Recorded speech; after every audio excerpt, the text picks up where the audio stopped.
सारी भूमि गोपाल की तो कई बार सुना होगा। गोपाल नाम के साथ राधा नाम का जिक्र होता है और जब छोटी काशी गुलाबी नगरी की बात होती है तो इस शहर को वृंदावन की दूसरी नगरी के रूप में भी जाना जाता है। सार इतना है कि जयपुर का संबंध राधा रानी से रहा। बरसाने वाली राधा रानी से जयपुर का ये संबंध इतिहास के नजरिए से कैसा कुछ रहा, जानेंगे इतिहासकार, कहानीकार और वरिष्ठ पत्रकार जितेंद्र सिंह जी शेखावत से।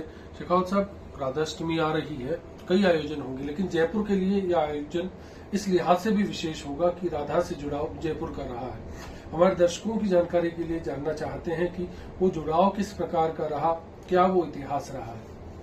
ये गुलाबी नगर जयपुर राधा जी का ससुराल भी है और ये जयपुर पीहर भी है उनका। और साथ में राधा जी जो जयपुर में विराजमान है ब्रज निधि जी के साथ में, उन्हीं राधा जी का एक मंदिर है, लाडली जी का मंदिर। छोटे बच्चों को बोलते हैं लाडली, राजस्थान में तो लाडी कहते हैं। ऐसे लाडली जो परम प्रिया तो बाल रूप में है जी, माता राधा जी, उनका मंदिर है रामगंज बाजार में, जिनमें 8 सखियां उनकी बैठी हैं। एक सखी उनसे उम्र में थोड़ी बड़ी है और बाकी की 7 सखियां जो है वो उनके साथ में, उनके पूरे जितने भी बालपन के जो कार्यक्रम होते हैं वो सारे धर्म के हिसाब से वहां पर संपन्न होते हैं। जयपुर के राजा थे सवाई प्रताप सिंह। सवाई प्रताप सिंह कृष्ण भक्त थे और उन्होंने कृष्ण के मुकुट के आकार का हवा महल बनाया। वो भगवान की भक्ति में लीन रहते थे और एक बार रात को जब वो सो रहे थे तब उनको भगवान गोविंद देव जी ने स्वप्न में कहा कि आप विवाह रचाइए। और विवाह रचाने के लिए ब्रज निधि का विवाह कराने की उन्होंने सोची। सिटी पैलेस के चांदनी चौक में उन्होंने भगवान ब्रज निधि जी का मंदिर बनवाया और मंदिर बनवाने के बाद में उन्होंने भगवान ब्रज निधि जी का राधा जी के साथ विवाह करने का कार्यक्रम शुरू किया।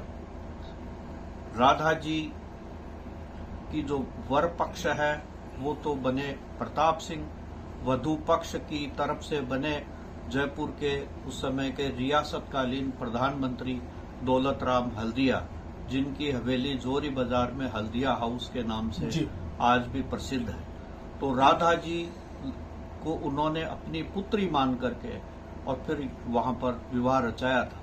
महाराजा सवाई प्रताप सिंह पूरे सामंतों और बड़े अधिकारियों के साथ हाथी पर भगवान ब्रज निधि जी को बिठाकर तोरण मारने के लिए गाजे बाजे के साथ हल्दिया हाउस पहुंचे। भगवान ने वहां तोरण मारा और तोरण मारने के बाद में राधा जी ने की दोनों के बीच की वरमाला हुई और वरमाला होकर राधा जी फिर ब्रज निधि जी के साथ में अपने ससुराल के लिए विदा हुई। और दौलत राम हल्दिया ने राधा जी को अपनी पुत्री माना और पुत्री मानकर दहेज में कई गांव दिए और जोरावर सिंह दरवाजे के बाहर एक बाग भी उनको दिया। इसके अलावा अनगिनत जवाहरात, सोने चांदी, हीरे पन्ने और उनका सारा उनको दहेज दिया गया। राधा जी वहां पर पधारी और ब्रज निधि जी के मंदिर में विराजमान हुई ब्रज निधि जी के साथ में, और वो आज भी वहां पर है। और हल्दिया जो परिवार है उनके जो वंशज और परिवार के लोग हैं आज भी तीज और गणगौर पर अपनी परिवार की राधा जी के लिए ब्रज निधि जी के मंदिर में जाकर सिंजारा लेकर के जाते हैं और माता की पूजा करते हैं। इस तरह जयपुर का जो ये ब्रज निधि जी का मंदिर है ये बड़ा महत्वपूर्ण मंदिर है। यहाँ पर भगवान कृष्ण ब्रज निधि जी के रूप में राधा जी के साथ में विराजे। राधा जी का कैसे जयपुर से जुड़ाव रहा? राधा जी का जयपुर से इसलिए जुड़ाव रहा कि वृंदावन में थी राधा, जैसा मैंने अभी पहले बताया कि वृंदावन से राधा जी की जो प्रतिमा थी और उनके साथ में जो उनकी सखियां थी, उनको लेकर एक महात्मा जयपुर आए और रामगंज बाजार में लाडली जी के मंदिर में उनको यहाँ पर प्रतिष्ठित किया गया। तो इस हिसाब से ये माना जाता है कि उनका बचपन भी, माता का बचपन भी जयपुर के रामगंज बाजार के लाडली जी के मंदिर में, आज भी वहाँ पर लाड लड़ाए जाते हैं। दूसरी बात यह है कि जयपुर की जो राधा जी है, जो गोविंद देव जी के साथ में विराजे हैं राधा जी, इन राधा जी के लिए जब गोविंद देव जी के लिए वृंदावन में सवाई राजा मान सिंह प्रथम ने, जो आमेर के नरेश थे, उन्होंने जब मंदिर बनाया लाल पत्थर का, जो आज भी पूरे हिंदुस्तान में अपनी शैली के कारण से बहुत विशिष्ट है, उस मंदिर में जब गोविंद देव जी को स्थापित किया गया, तब फिर राधा जी 17 साल बाद में उड़ीसा से वहां पर आई थी। और राधा जी को किसी जमाने में जब आक्रांताओं का खतरा हो गया था 10वीं शताब्दी में, तब फिर उड़ीसा के एक राजा थे वृद्धभानु, वो उनको लेकर के गए थे। कहा यह जाता है कि जैसे गोविंद देव जी को महाराजा मान सिंह ने विराजमान किया और उनका वहां प्रतिष्ठा समारोह हुआ, उसके बाद में वहां के जो राजा थे वृद्धभानु, उनका जो वंश था पुरुषोत्तम, उस पुरुषोत्तम को भगवान ने सपने में कहा कि मेरी राधा रानी तुम्हारे पास है, तुम इसको लेकर आओ। तो राधा रानी को फिर 17 साल बाद में वृंदावन के गोविंद देव जी के मंदिर में स्थापित किया गया।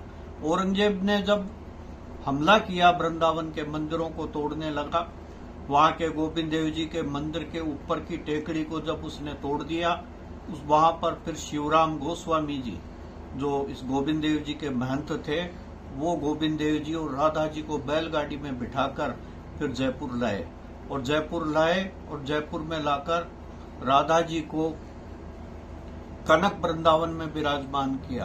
और फिर सवाई जय सिंह ने जयपुर बसाया और अपने लिए जो सूरज महल बनाया सिटी पैलेस के पास में, उस सूरज महल में फिर राधा और गोविंद देव जी को ला करके विराजमान किया। वही राधा जी है। राधा जी की 2 सखियां भी साथ में हैं, जो राधा जी की सेवा करने के लिए है। इस तरह जयपुर पूरा राधामय और कृष्णमय है। जी, तो ये समझ सकते हैं कि कैसा इतिहास रहा है। जयपुर में बरसाने की झलक है, जयपुर में वृंदावन की झलक है, कृष्ण नगरी का एहसास है। सहयोगी विजेंद्र के साथ जयपुर से अश्विनी विजय प्रकाश बारिक, ETV भारत।